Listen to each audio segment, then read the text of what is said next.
Okay? Kwail, yache. Yache. Okay. Karamihan din dito, yung nag-transfer lang din sila ng Korean to English, kaya halos magkatunog lang din, no? Sa Monday, tuturuan ko din kayo ng mga ganong words. Yung, kung ano yung English, katunog din yung Korean. Okay, punta tayo kay salad. Salad. Salad. Parang salad pa din. Salad. Meron lang Salad. Letters. Wait. Sangchu. Ay, oo, wait lang. Mali ang spelling. Teka muna. Sangchu. Yan. Next. Cabbage. Yangbechu. Yangbechu. Bechu. Bechu. OE. OE.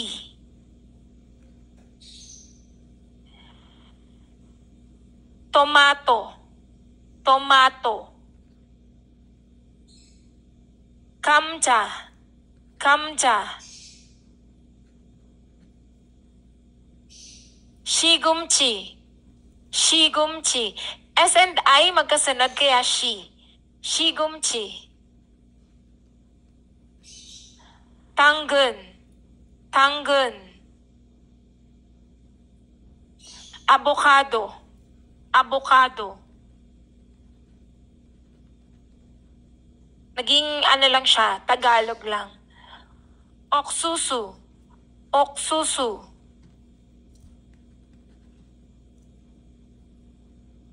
Celery. Celery. Ehobak. Ehobak.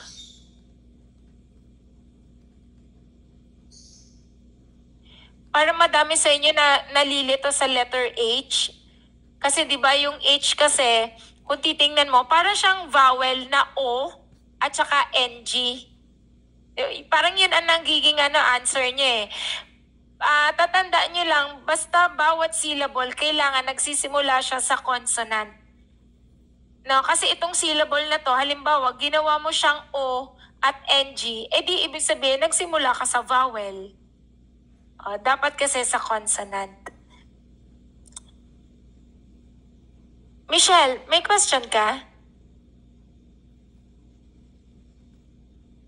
Doon po sa kanina sa salad.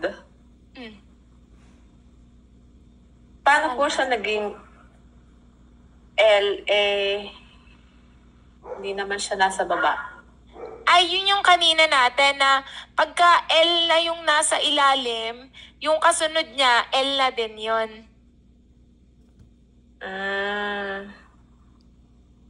L lang po or lahat ng consonant? Sa mga consonant, basta magdalawahan. Kadaming pala pong dapat tandaan. Oo. Ang daming tandaan.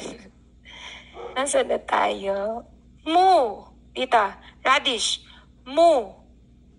Mu. Green beans. Kopchilkong.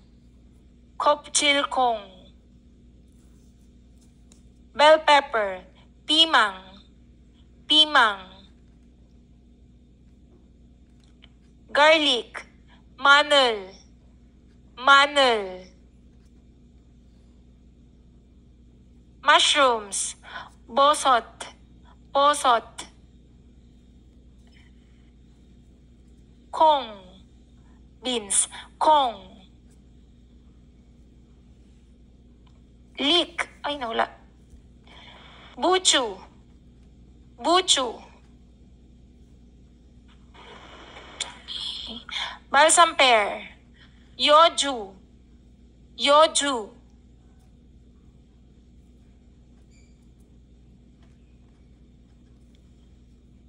Yongun. Yongun. Koguma. Koguma. Kochu. Kochu. 생강, 생강. 양파, 양파. 인삼, 인삼. 후추, 후추. 브로콜리, 브로콜리. 호박, 호박.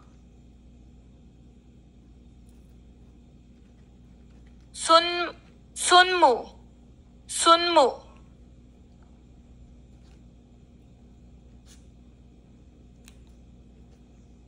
견과, 견과.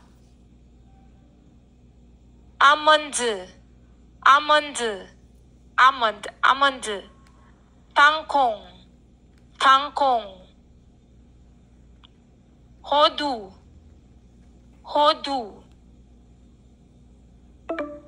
밤, 밤. 잣, 잣. 캐슈넛, 캐슈넛. Yan. Okay, ilang item, ay, meron pa ba? Ilang item po ito?